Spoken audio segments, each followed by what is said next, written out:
We have that aforementioned heavy metal group to come very shortly. My next guest wrote one of the best-selling feminist books of all time. It was called The Women's Room. She's always championed the women's cause and sometimes pointed out as a fiery feminist whose sole mission in life seems to be to make sure that women win the battle of the sexes. But is there still a battle to be won? Is man's lust for power, as she once wrote, still nearly destroying us all? Are we still the chauvinist pigs that we always were? Among those other questions we shall ask, and I'm delighted to welcome Marilyn French.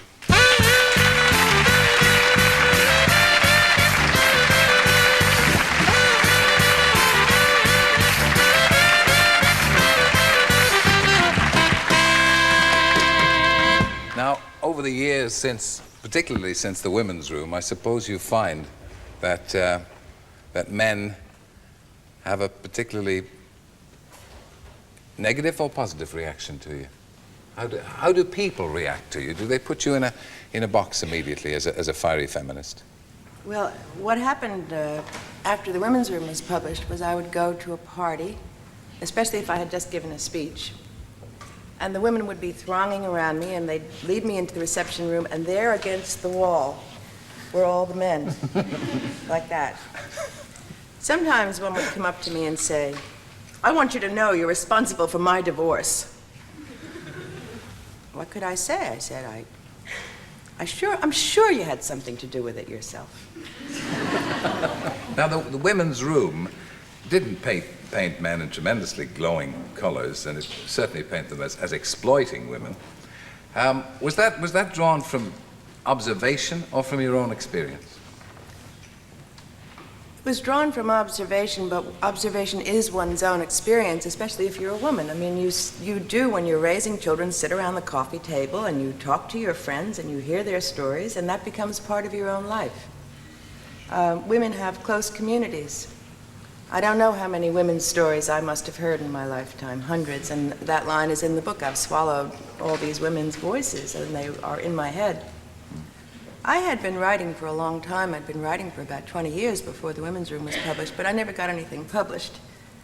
And I wrote these lyrical, delicate, sort of poetic novels that were feminist at heart, which made them completely incomprehensible to anybody reading them. And I thought, I just can't stand it anymore. I'm a good writer. I want to get published. I'm going to put it on the page the way it is, straight. And I showed this novel to my friends, and they said, "Never will you get this book published. We had hopes for the others, Marilyn, but not this." Have you still got that view? Has your view changed at all on women's role and on men's exploitation of women? You know, the thing is that no one ever thought about what women do before. No one ever looked, for instance, at women's work in the house. This was never serious matter for literature. This was matter for a column in a newspaper that made fun of it. But it's serious what women do. Raising children, taking care of a house, it is hard. Raising children is the hardest job I know. I don't think there is a harder one. It's serious stuff. I was trying to write in the Women's Room not a novel against men, but a novel that showed what it felt like for these women to have their lives. And that was the impulse behind it. And the new book, of course, is I must say, I read The Women's Room about when it came out first, but this one, it looks like it's going to be a bit of a struggle, because War and Peace is only in the halfpenny place to it, really. It's an extremely large tome, isn't it, Mal? I think it's shorter than The Women's Room. Well, maybe it's just a little bit longer. Is it? Well, perhaps I got the paperback of The Women's Room. It didn't look quite as big. Yeah. But in that, you're talking about motherhood and questioning, really, whether, well, putting forward the point that nowadays it isn't actually wrong. In some societies, perhaps it is, but in our society, women can say, "I don't want to be a mother." And you're saying that it's not fair that a woman should give her life to motherhood. No, I'm not saying that. Oh. I'm saying, again, the same thing I said in the Women's Room, where I'm not saying anything. I'm approaching a question. I'm approaching an experience in a certain way. I approached women's lives, the work women do, their relations with men and children and each other in the Women's Room. In this book, I questioned what it costs a woman to be a mother. Why is it The men take off, they go here, they go there, the women stay with the children. This has always been true. I was reading the most moving letter from a curé outside of Paris in the 18th century, before the revolution, when people were destitute. And he was saying, my heart breaks at the way these women give what food they have to the children. The husbands had all gone. The women stay with the children. Why? But if women don't be mothers, who's going to be? That's right. And then what are you all going to do? In one heck of a mess. Yes, but you don't see then that it is the natural role of women to be mothers. There have been all kinds of studies done in the last 10 years. There is no hormone that appears in a woman's body after she's had a child that makes her want to take care of that child. Women take care of children because women take responsibility. If you go to Africa, you go to India, the women take all the responsibility. They carry the fodder. You've seen them bent over with these faggots on their backs. They carry the water, the fuel, they do the work in the farm. The men are sitting over under the tree, having a drink of lemonade. Well, that's not necessarily true of the society we live in. No, it's not true of our society. But women do take this responsibility sort of willingly. If someone came in here with a newborn baby and laid it on the table, we'd all look at it and say, oh my God, someone has to take care of it. But you don't think it's a natural instinct of a woman to be a mother? No. To take a baby in her arms? I don't think so. There are women who don't want their babies. There are women who kill babies.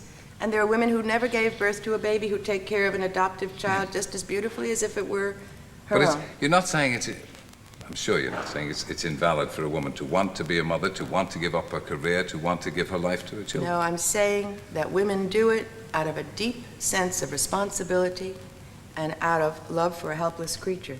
And because men won't do it.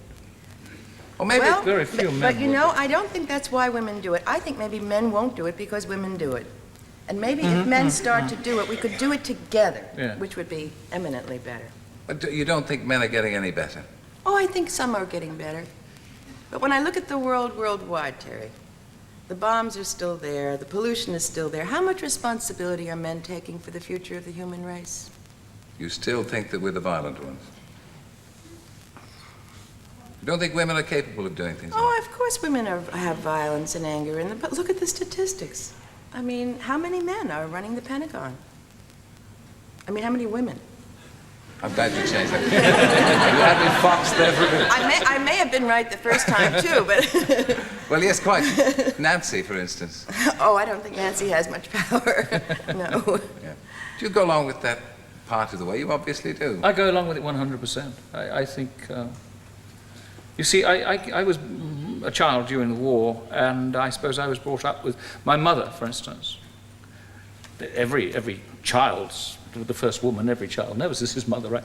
And my mother was a professional area warden, civil defense, with my father, 1939, before the war. And so my house was full of gas masks and the paraphernalia of civil defense. Right from the very beginning. And my mother and my father went out together and independently into the Blitz. And so my mother and my father, the roles were constantly switching all the time. Yeah, but so to me, in a strange sort of way, I was brought up, strangely enough, without having this battle about men versus women and which role it was. You don't think you'll find the greatest resistance to what you say about motherhood from women themselves? No, I think women know how much it costs them to raise children. Yeah. Well, I thank you very much for joining us, Marilyn. Marilyn French, Edward Woodward. Thank you.